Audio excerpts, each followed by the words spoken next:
भारत में ऐसे कई रहस्यमय किले मौजूद हैं जो बाहर से देखने पर तो काफी खूबसूरत लगते हैं, लेकिन वो अपने अंदर कुछ राज समेटे हुए हैं। ऐसा ही एक रहस्यमय किला है बुंदेलखंड के प्रांत में, जिसे कालिंजर के किले के नाम से जाना जाता है। आपको जानकर हैरानी होगी कि बुंदेलखंड प्रांत उत्तर प्रदेश और मध्य प्रदेश दोनों राज्य में बटा हुआ है।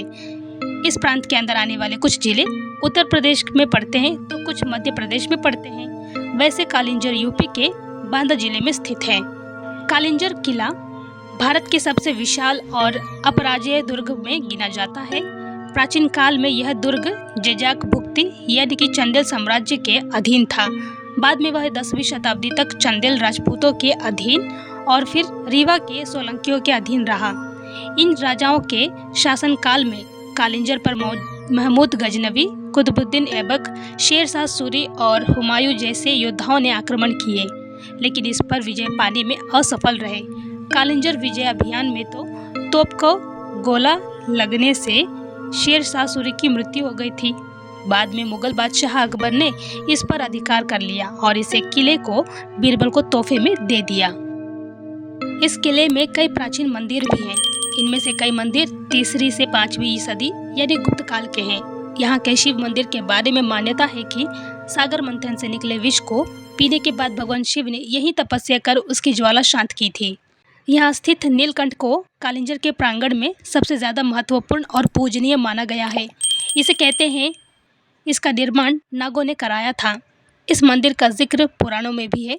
इस मंदिर में एक शिवलिंग भी स्थापित है जिसे बेहद प्राचीनतम माना गया है। नीलकंठ मंदिर के ऊपर ही जल का एक प्राकृतिक स्रोत है जो कभी सूखता नहीं है। इस जल से मंदिर में मौजूद शिवलिंग का प्राकृतिक रूप से अभिषेक होता ही रहता है। वैसे बुंदेलखंड यहाँ का इलाका सूखे के कारण जाना जाता है, लेकिन यहाँ कितना भी सूखा पड़े जल का यह स्रोत कभी सूखता नहीं है। कहते हैं कि कालिंजर के किले में कई रहस्यमय छोटी बड़ी गुफाएं भी मौजूद हैं।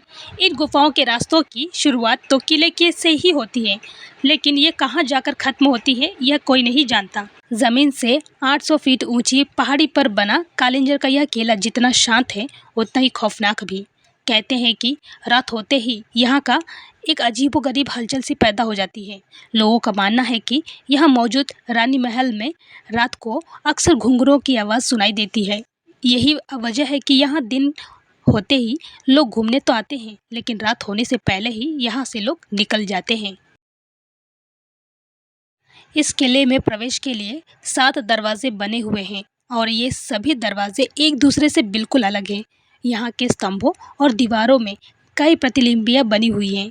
मान्यता है कि प्रतिलिपियों में यहाँ मौजूद खजाने का रहस्य छुपा हुआ है जिसे अब तक कोई नहीं ढूंढ पाया है।